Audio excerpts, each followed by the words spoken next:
Welcome to waves media Telugu.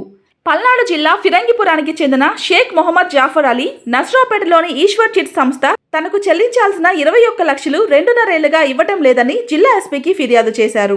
25 లక్షల చిట్లో సభ్యుడిగా చేరి ప్రతి నెల 50,000 చొప్పున చెల్లింపులు చేసినప్పటికీ చిట్ పూర్తయిన తర్వాత 4 లక్షలు మాత్రమే చెల్లించి మిగతా మొత్తాన్ని నిలిపివేశారని ఆరోపించారు. డబ్బులు కోరిన ప్రతిసారి సంస్థ నిర్వాహకులు దుర్భాషలాడుతూ బౌన్సర్లతో బెదిరింపులకు పాల్పడుతున్నారని జాఫర్ తెలిపారు. తన తల్లి వైద్య చికిత్స కోసం అత్యవసరంగా నిధులు అవసరమని తనకు రావాల్సిన మొత్తాన్ని ఇప్పించేందుకు పోలీసులు జోక్యం చేసుకోవాలని ఎస్పీని కోరారు. నా పేరు షేక్ మొహమ్మద్ జాఫర్ అలీ అండి. నేను 2019లో ఈశ్వర చిట్ ఫండ్ లో 25 లక్షల రూపాయల చీటీ వేసి ఉన్నానండి. దానికి గాను 2024లో క్లోజ్ అయింది. 50వ పాట నాదేనండి.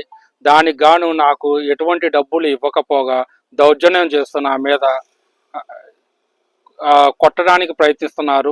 బౌన్సర్లను పంపించి కొట్టడానికి ప్రయత్నించారండి. నాకు గాను ఎటువంటి రూపాయి కూడా ఇవ్వలేదండి. దీనికి 2.5 సంవత్సరాల నుంచి తిరుగుతూ కాలయారండి. ఇస్తాము కావాలంటే కోర్టులో తేల్చుకోపో, ఇది సివిల్ కేసు, కోర్టులో తేల్చుకోపో అని వేధిస్తున్నారు సార్. ఇంకా నేను నేను తిరిగి మా నాన్న గుండెపోటుతో చనిపోయారండి. ఇప్పుడు నాకు సత్వర న్యాయం చేయాలని, నాకు రావాల్సిన డబ్బులు నాకు ఇప్పించవలసిందిగా షేక్ సత్తాజ్ అలీ, వారి తండ్రి అయిన షేక్ షౌకత్ అలీ, దాని మేనేజర్ అయిన షేక్ సుబానీ గారు, దాని అకౌంటెంట్ అయిన సుమంత్ గారు, నాకు డబ్బులు వసూలు చేసిన రమణయ్య గారు, అందరూ నాకు న్యాయం చేయాలని నేను ఎస్పీ గారికి విన్నపం చేయించుకున్నాను సార్.